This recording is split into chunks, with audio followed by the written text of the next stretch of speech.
Hello and welcome to Justice. I'm Jeanine Pirro. Thanks for being with us tonight. Congressman Ron DeSantis is here, plus conservative commentator Michelle Malkin, Corey Lewandowski, and a special Olympic version of Street Justice. But first, my opening statement.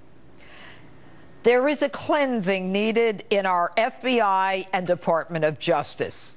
It needs to be cleansed of individuals who should not just be fired, but who need to be taken out in handcuffs.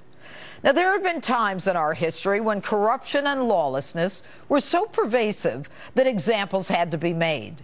This is one of those times. Handcuffs for Andrew McCabe, Deputy Director of the FBI, the man at the hub protecting Hillary and attempting to destroy Trump. Now, according to Senate Judiciary Chair Grassley, and confirmed, being investigated by the Department of Justice for seeking money for his wife's campaign to run with Hillary from her bagman, Terry McAuliffe, chairman of her presidential campaign and board member of her Clinton Foundation, that slush fund. All the while, McCabe was investigating both Hillary and McAuliffe. Grassley says McCabe, and we've confirmed this as well, is also being investigated by the Office of Special Counsel for violating the Hatch Act, which prohibits political activity by federal employees, for using his government email account to distribute contents in his wife's campaign. And at the height of political chutzpah, he actually sends his FBI resume to McAuliffe before he and his wife meet to grovel for Clinton cash. There are also photos of him campaigning for his wife. Now, McCabe is also being investigated by the EEOC on the complaint of a female FBI agent. All investigations have been going on for almost a year, while McCabe still works for our FBI and collects a check from us.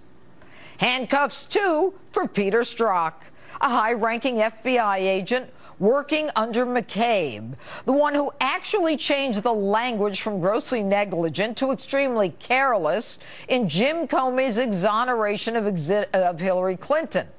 And also at the hub, Strzok worked with Christopher Steele, the one who wrote the Trump dossier, created, bought, and paid for to destroy Donald Trump by the Clinton campaign. Reports are that Strzok was the one who signed the application for a FISA warrant, which was then used to surveil Trump's campaign, which was then used to illegally unmask Americans. But of course, the new director of the FBI, Christopher Wray, refuses to give up that information. And Strzok, after being loaned from the FBI to Mueller's team, almost one and the same at this point, is removed from Mueller's team because of anti-Trump text messages to his mistress, a lawyer for the FBI. And to show you how screwed up Washington is, they send an FBI married guy having an affair with an FBI lawyer to work in human resources, as if he's qualified to counsel on how to conduct yourself at work. And by the way, if that's the only reason Strzok was demoted, why wasn't she demoted? Maybe because that's not the only reason. And Bruce Orr, Assistant Deputy Attorney General, another beaut. He secretly meets with the guys from Fusion GPS, the ones who received money indirectly from the Clinton campaign to write the fake dossier bought and paid for by the Clinton campaign to destroy Trump. And James Comey, the one who exonerated Hillary before the investigation was completed. The man who, with one question, could have indicted Hillary. Did you send United States classified information on an unsecure server? If she says yes, that's a crime. And if she says no, that's a lie. You remember Comey, the one who conducts himself in a holier-than-thou manner. People at the FBI called him Cardinal Comey behind his back. So political, so corrupt. He decides to take over the Attorney General's job to announce No charges against Hillary. The one warning Hillary Clinton at every stage what he's looking for: her iPhone, her laptop, her server, giving her the chance to delete 33,000 emails and then permission to obstruct justice with a hammer, bleach bit, and a delete button. Now, you remember when Comey reopened Hillary's case in October before the election, right after he exonerated her? Everyone started saying, look, this guy is so fair. Folks, he wasn't being fair. The NYPD was going to out him when they found classified information on dirtbag pervert Anthony Weiner's laptop from Uma and Hillary and Robert Mueller. In a year with a team dedicated to destroying Donald Trump, he can't come up with one piece of evidence. And as hard as the mainstream media tries to make stuff up, like Brian Ross with ABC, CNN, Bloomberg, Reuters, and the Washington Post all in 1 week, they have nothing. So this week, Christopher Wray, the new FBI director, refuses to provide Congress with information.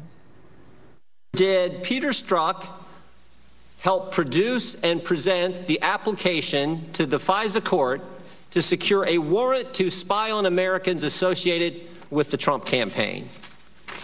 Congressman, I'm not prepared to discuss anything about a FISA process in this setting. What was presented to the FISA court? I do not believe that I can legally and appropriately share a FISA court submission with this committee. In truth, nothing prohibits the FBI from giving Congress that information.